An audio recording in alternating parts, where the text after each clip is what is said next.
bem, pessoal? Vamos começar a fazer a nossa revisão para a prova. Então, temos aqui nessa primeira questão um corpo de massa 100 kg, tem sua temperatura aumentada de 10 graus para 30 graus após receber 2.000 calorias. Então, o que é que a gente vai fazer? Vamos escolher primeiro os dados, né? A gente tem aqui a massa do corpo, que é 100 gramas, tá?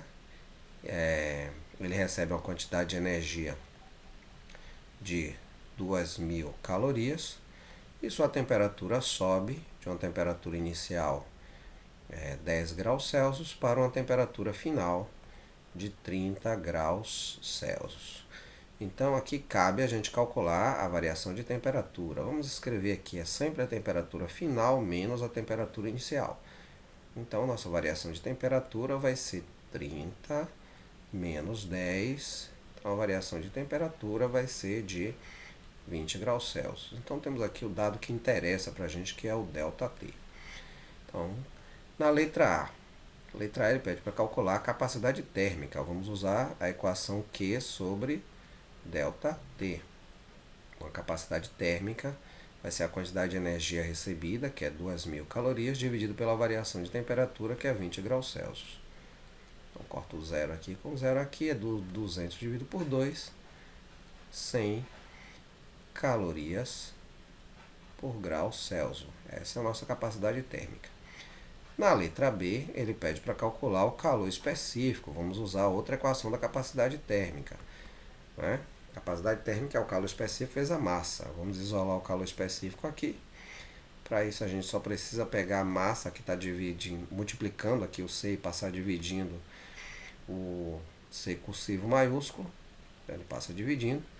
Então, o calor específico é a capacidade térmica, que é 100, dividido pela massa, que também é 100.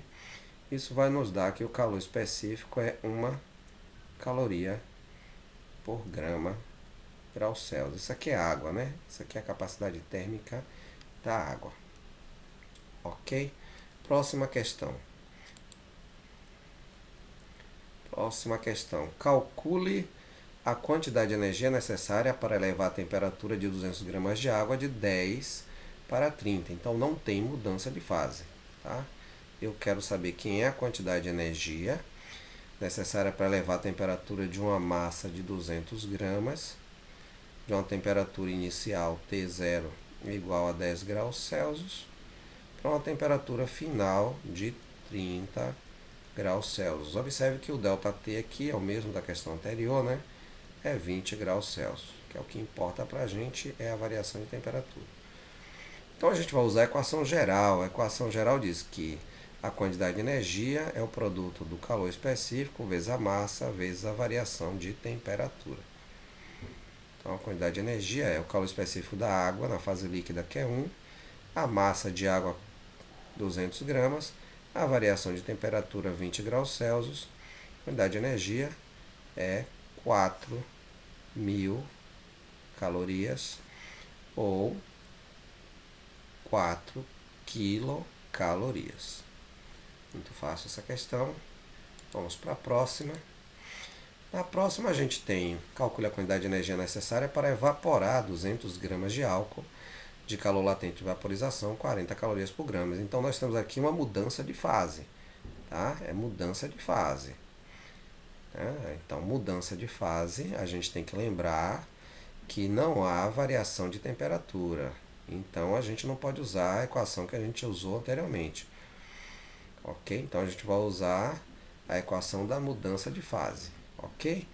Bom, vamos escolher os dados. Os dados que nós temos são a massa, 200 gramas,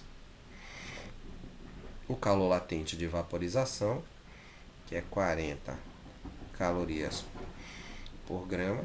Quer dizer que eu preciso gastar 40 calorias para mudar a fase de cada grama, e eu quero calcular a quantidade de energia.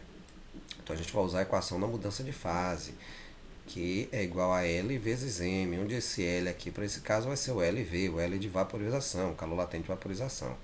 Então Q é igual a 40, que é o calor latente de vaporização, vezes a massa, que é 200. Então nós vamos ter aí 8.000 calorias, ou 8 quilocalorias. Bem fácil essa. Vamos para a próxima. Bom, na próxima nós temos uma mudança de fase no meio e um aumento de temperatura. Tá ok? Vamos tentar aqui ver o que é que acontece. Ó, a gente quer aumentar a temperatura desses 200 gramas de água, é a massa de água que a gente tem. A gente quer aumentar a temperatura de 50 graus Celsius para 120 graus Celsius. Tá? Então, 50 graus Celsius a temperatura inicial, 120 a temperatura inicial. Qual é a questão? A questão é que 50 graus Celsius a água está na fase líquida e 120 a água está na fase de vapor. E a gente sabe que a água muda da fase líquida para a fase de vapor na temperatura de 100 graus Celsius. Ok? Então, precisamos calcular 3 quantidades de energia. A primeira dela, a quantidade de energia na fase líquida. A segunda, a quantidade de energia para mudar a fase, tá, desses 200 gramas de água. E depois uma quantidade de energia na fase de vapor, que a gente vai precisar para elevar a temperatura da água de 100 para 120. Então, QL é a quantidade de energia para aumentar a temperatura da água de 50 para 100. Q de mudança de fase, a quantidade de energia para evaporar os 200 gramas de água. E Q, esse QV aqui é a quantidade de energia necessária para aumentar a temperatura do vapor de 100 para 120. São 3 quantidades de energias para calcular. Tá? Então, vamos primeiro calcular QL, a quantidade de energia na fase líquida. Então, vamos usar aqui CM ΔT. Lembrando que esse CM ΔT é na fase líquida. Então, quem é essa quantidade de energia na fase líquida? C da água na fase líquida é 1. Está dado aqui, ó. C da água na fase líquida é 1. A gente já calculou isso na primeira questão. M, a massa de água é 200 gramas. E a variação de temperatura na fase líquida é de 50 para 100. Então, dá 50 graus Celsius. A quantidade de energia na fase líquida é 2 vezes 5, 10. 10.000 calorias, que nós vamos escrever como 10 quilocalorias. Vamos agora para a próxima. A gente vai calcular agora a quantidade de energia para mudar de fase esses 200 gramas de água. Então, vamos usar a equação da mudança de fase, que é LM, onde esse L vai ser o calor latente de vaporização. A quantidade de energia na mudança de fase vai ser o calor latente, está dado aqui, ó, o calor latente de vaporização da água é 540 calorias por grama. Significa dizer que eu preciso dar 540 calorias para mudar a fase de cada grama de água, vezes a massa, que não muda, a massa continua sendo 200. Então, a quantidade de energia na mudança de fase vai ser igual a 540 vezes 200, vai dar 108.000 calorias, ou quantidade de energia na mudança de fase, 108 quilocalorias. Vamos agora para a quantidade de energia na fase de vapor. Vai ser de novo CM ΔT, porque está aumentando a temperatura, está variando a temperatura. O que a gente não pode esquecer é que isso aqui agora é na fase de vapor. Tá? Então, esse Q na fase de vapor vai ser C da água na fase de vapor, 0,5. Está aqui em cima, ó. Quantidade de energia na fase de vapor, 0,5, é o nosso CV. A massa não muda, continua sendo 200. Só que a variação de temperatura agora é de 100 na fase de vapor para 120. Variação de temperatura de 20 graus Celsius. Então, QV é igual a 0,5 vezes 2 dá 1, vezes 2, 2. Então, aqui vai dar 2.000 calorias. Então, a quantidade de energia na fase de vapor é de 2 quilocalorias. Muito bem. Então, o que a gente quer é calcular a quantidade de energia total. Qual foi a quantidade de energia que a gente precisou para elevar a temperatura desses 200 gramas de água, vamos chamar de QT, de 50 para 120? Foi a quantidade de energia que a gente usou na fase líquida, somado com a quantidade de energia para mudar a fase dos 200 gramas, e depois a quantidade de energia na fase de vapor para levar a temperatura de 100 para 120. Esses valores são 10 mais 108 mais 2. Então, a quantidade de energia total que a gente usou foi de 120 quilocalorias. Um pouquinho mais de trabalho, mas foi fácil também. Próxima questão. Bom, a próxima questão diz: em 500 gramas de água a 10 graus Celsius é colocado um bloco de alumínio de 200 gramas a 80 graus Celsius. Sabe-se que o calor específico da água é 1 e do alumínio 0,2. Calcule a temperatura de equilíbrio. Bom, vamos tomar alguns cuidados aqui prévios. O primeiro, vamos anotar a quantidade de energia, ou melhor, os dados da água, tá bom? Os dados da água. Vamos lá. Quem são os dados da água? Opa!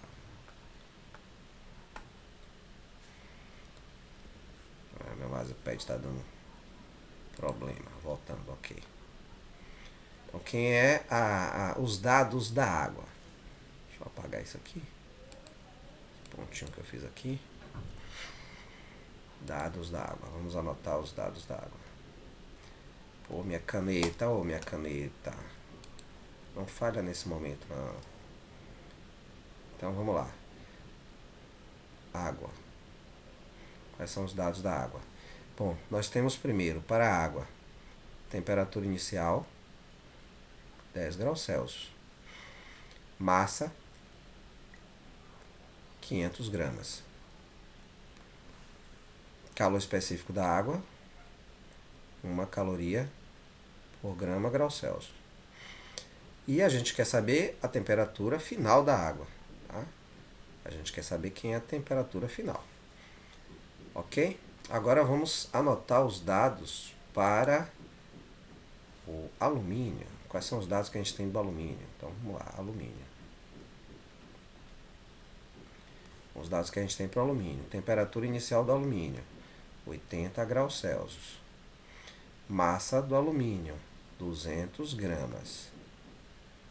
Calor específico do alumínio, 0,2 caloria por grama grau Celsius. Queremos saber também a temperatura final do alumínio, que é a temperatura de equilíbrio. Tá? De posse desses dados, vamos fazer o seguinte: o que é que diz a lei zero da termodinâmica? Diz que a quantidade de energia recebida por um corpo, no caso aqui quem recebe energia é a água, somado com a quantidade de energia perdida pelo outro corpo, no caso aqui quem perde energia é o alumínio, a soma dessas duas quantidades de energia tem que dar zero. Ok? Então, se tivesse 3 corpos, seria a somatória da quantidade de energia dos 3 corpos também daria zero, mas aqui a gente só tem 2. Então, vai ser o quê? Cm delta T da água, tá? H2O, somado com Cm delta T do alumínio, isso aqui tem que dar zero. Então vamos para os dados. Ó, o C da água é 1. A massa de água, 500. Variação de temperatura da água, não sei. Eu sei que a temperatura final é a temperatura de equilíbrio T. E a temperatura inicial da água, 10 graus Celsius. Somado com calor específico do alumínio, 0,2. Massa do alumínio, 200. Variação de temperatura do alumínio, não sei. Eu sei que a temperatura final do alumínio é T, que é a temperatura do equilíbrio. E a inicial é 80. Isso aqui vai ter que dar zero. Bom, 1 vezes 500 é 500. T menos 10, repete. 0,2 vezes 200 vai dar 40. T menos 80. Isso aqui tem que dar zero. Observe que agora a gente vai ter que aplicar a propriedade distributiva na questão.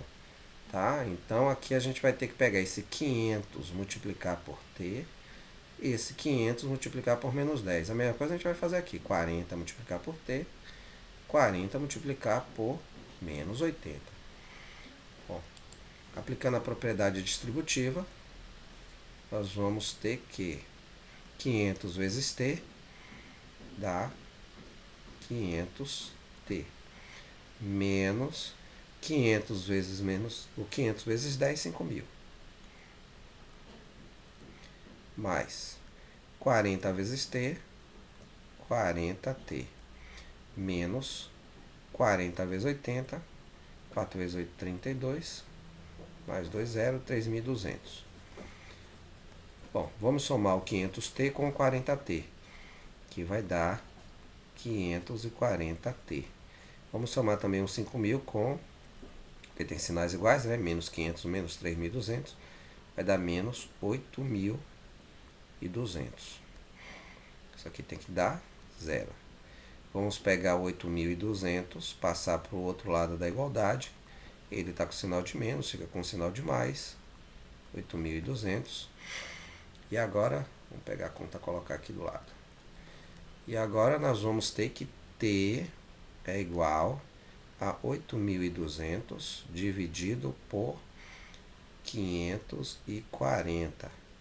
Bom, como nós temos calculadora para fazer essa conta, vamos dividir 8.500. 8.500. Não, desculpa, 8.500 não. Nós vamos dividir 8.200. 8.200 dividido por 540. Isso aí dá aproximadamente, tá? O valor é aproximado, de 15,18, tá. Vamos botar aqui aproximadamente 15,2 graus Celsius. Tá? Essa é a temperatura de equilíbrio. Problema feito, é um pouquinho de trabalho, mas tranquilo. Vamos agora para a próxima questão. Próxima questão é bem fácil, né? Muito fácil.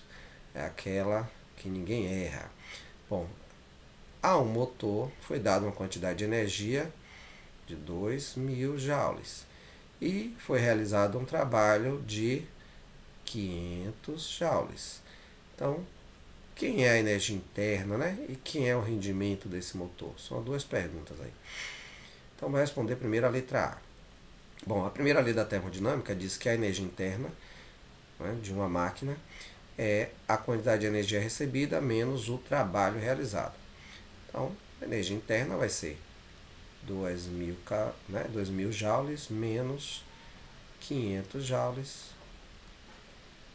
Então, 1.500 joules. Bem fácil.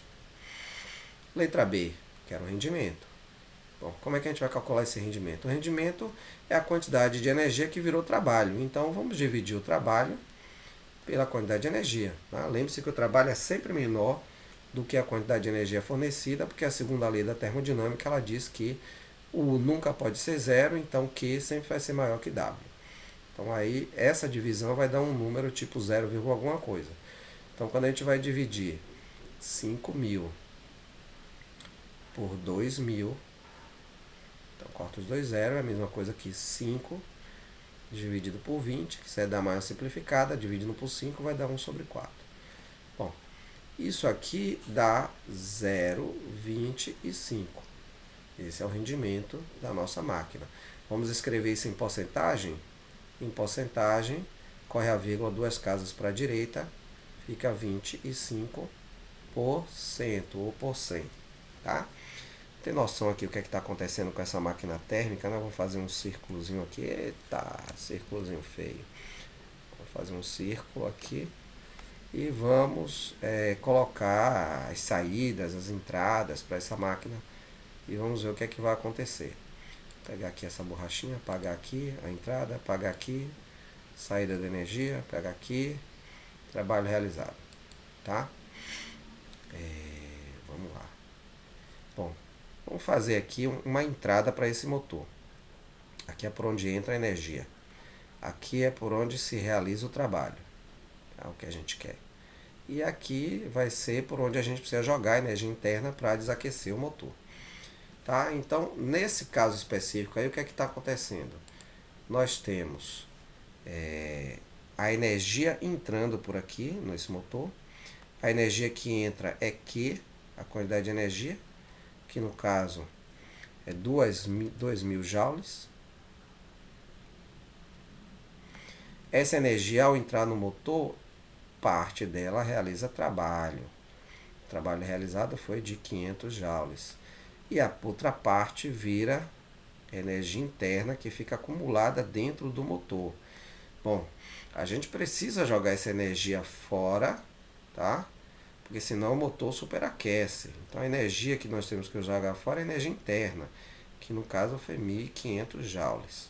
Então aqui é um esqueminha do que ocorre dentro de um motor, né? A energia que você injeta no motor realiza trabalho e outra parte eu preciso jogar fora pelo sistema de resfriamento do motor que ocorre, por exemplo, com jogar fora o material que foi explodido, né? No caso do motor a explosão, e também pelo sistema que você faz a água passar por dentro do motor para roubar a energia interna e fazer com que o motor não superaqueça. Então, esse é o nosso esqueminha aí. Vamos para a última questão. Uma fonte térmica fornece energia a 200 gramas de água, que inicialmente está a 10 graus. Sabendo que a potência da fonte é 5 watts e que a mesma fornece energia à água durante 10 minutos, calcule a temperatura da água após esse intervalo de tempo. Bom, vamos lá. Veja bem. Quando a gente vai colher os dados aqui, a gente tem alguns dados que são curiosos. O primeiro é a massa. A gente está acostumado a ter 200 gramas. Inicialmente, a temperatura dessa água, desses 200 gramas de água, é 10 graus Celsius. Tá? E aí começa a aparecer alguns dados interessantes. Potência. Nós temos aí uma máquina de potência 5 watts, que fica ligado, fornecendo energia para a água no intervalo de tempo, T minúsculo, no intervalo de tempo de 10 minutos.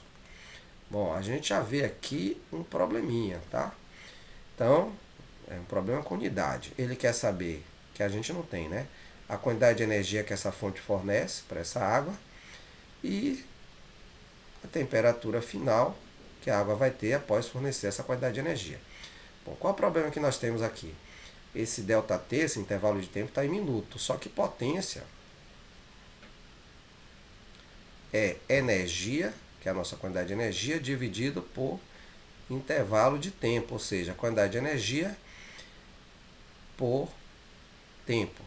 A unidade no Sistema Internacional para a Energia é joule, e a unidade de tempo é segundo.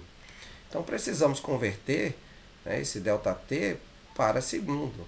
Para isso, vamos pegar os 10 minutos e multiplicar por 60, porque cada minuto tem 60 segundos. Então, nós temos 600 segundos. Esse é o intervalo de tempo. Bom, para calcular a quantidade de energia aqui, nós vamos usar a equação da potência, tá? E não a quantidade, a equação lá da calorimetria, que é igual a CmΔT. Vamos reescrever essa equação assim, ó, a quantidade de energia é a potência vezes o intervalo de tempo. Tá? O intervalo de tempo está dividindo, passa para lá multiplicando. Então, lembrando que o T maiúsculo significa temperatura, e o minúsculo que está aqui é tempo. Então, a potência é 5, o intervalo de tempo é 600, então a quantidade de energia é 5 vezes 6, 30. Então, isso aqui vai nos dar 3.000 joules. A unidade de energia não está em caloria, está em joule. Só que a gente sabe que o calor específico da água é 1 caloria por grau Celsius. Então, o calor específico da água está em calorias. Então, vou precisar converter essa quantidade de energia aqui, que está em joule, para caloria. Tá? Então, o que é que eu sei? Eu sei que cada caloria ela equivale a 4,2 joules. Então, quantas calorias vai equivaler 3.000 joules? Bom, para facilitar nossas contas, vamos considerar aqui 4. Vamos aproximar para 4. Então, vai ficar, quando a gente cruza aqui, Q vezes 4,2, vamos aproximar só para 4, fica 4Q, igual a 1 vezes 3.000, 3.000. Então, Q vai ser 3.000 dividido por 4. Então, vai dar 30 por 4. Vamos fazer a calculadora. Bom, lembrando que vocês vão ter uma calculadora para usar. Então, vamos fazer nossas contas na calculadora. Tá ok? Vamos dividir Logo direto, 3.000 na calculadora por 4. Isso vai nos dar 750 calorias. Muito bem. Agora sim a gente vai usar a equação da quantidade de energia, que é igual a Cm delta T. Veja que a gente não tem delta T. Então a gente quer calcular primeiro o delta T. Então vai ser Q, vamos pegar o Cm que está multiplicando delta T, passar para cá, passa dividindo. Dividido por Cm.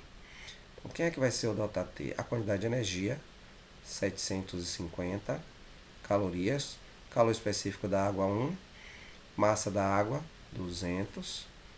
Tá? Então quem é que vai ser o delta T? Vamos dar aqui uma simplificada.